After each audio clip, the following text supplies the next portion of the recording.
माननीय सदस्य जयराम कुमार महतो जी।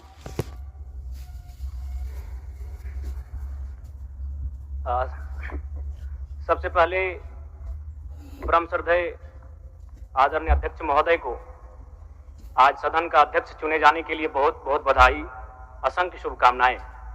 और आपके पोशाक से शायद परिचित हो रहा है कि आपने कुछ खोया है, और ये सदन के साथ साथ मैं भी आपकी इस दुख की घड़ी में सहानुभूति प्रकट करता हूं।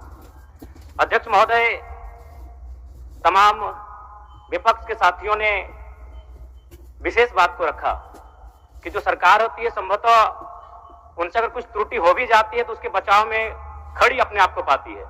तो इसलिए अगर आप वास्तव में अगर झारखंड राज्य की समस्याओं से परिचय होना चाहते हैं तो आपको विपक्ष में बैठे और नए विधायक जो चुनकर आए हैं उन्हें आपको बेहतरीन अवसर देने का प्रयास करना होगा।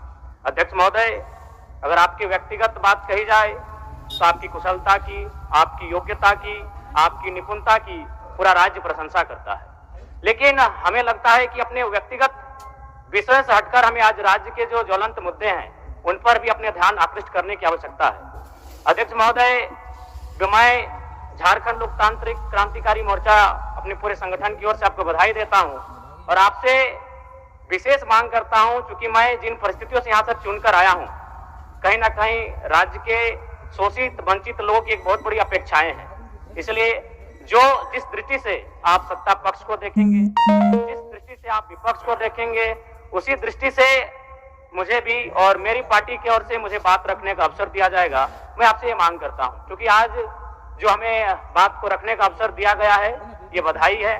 मैं आपको पुनः बधाई देने के साथ साथ बस मैं ये कहना चाहूंगा, चूंकि मैं एक छात्र के नाते इस विधानसभा में आया हूं, छात्र की गलियों से, छात्र आंदोलन से मैं पहचान बनाकर आया हूं, और मैं आपके माध्यम से सरकार तक ये संदेश देना चाहूंगा।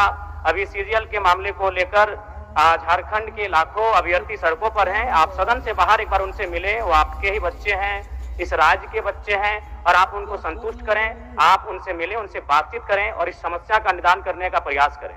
और चूंकि मैं एक विधानसभा से भी आता हूं, तो मैं आपको अपने विधानसभा के संदर्भ में ये कहना चाहूंगा, मेरा विधानसभा जो कि परासनाथ की तराइयों में आता है, वहां जो लोगों की समस्याएं हैं वह मूलतः शिक्षा और प्रवास को लेकर हैं। तो आपसे हमारी मांग होगी कि वहां शैक्षणिक हब में हमारे विधानसभा को तब्दील किया जाए, और साथ ही जो प्रवास की समस्या है, मैं इसलिए इस विषय को कहूंगा, मैं थोड़ा समय लेकर, कि आज देखिए इस सदन की बात करें तो कहीं ना कहीं हम लोग एक परिवार हैं और परिवार के नाते आज इस सदन में बैठे हैं। लेकिन मैं जिस विधानसभा क्षेत्र से आता हूं उसके आसपास के विधानसभा क्षेत्रों की एक घटना है, अभी कैमरून में 45 मजदूर फंसे हैं। तो मैं सदन बधाई के बीच में आपका ध्यान आकृष्ट करना चाहूंगा, ये गंभीर विषय है, और वे रोते रोते टेलीफोन किए हुए थे कि उनको पानी की, केवल पानी पीकर वो कई दिनों से अपना दिनचर्या को काट रहे हैं। तो मैं आपसे चाहूंगा कि इस विषय को गंभीरता पूर्वक लें और उस दिशा में आगे बढ़ें, और इस राज्य का 24 वर्षों का ये राज्य, उस राज्य को हम लोग आगे कैसे लेकर जाएं, हमारी क्या भूमिका होगी,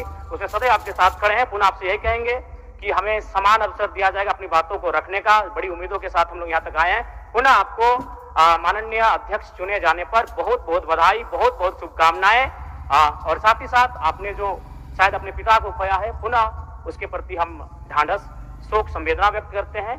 धन्यवाद। जोहार। झारखंड के तमाम शहीदों को नमन, वंदन। जय झारखंड, जोहार झारखंड। माननीय मुख्यमंत्री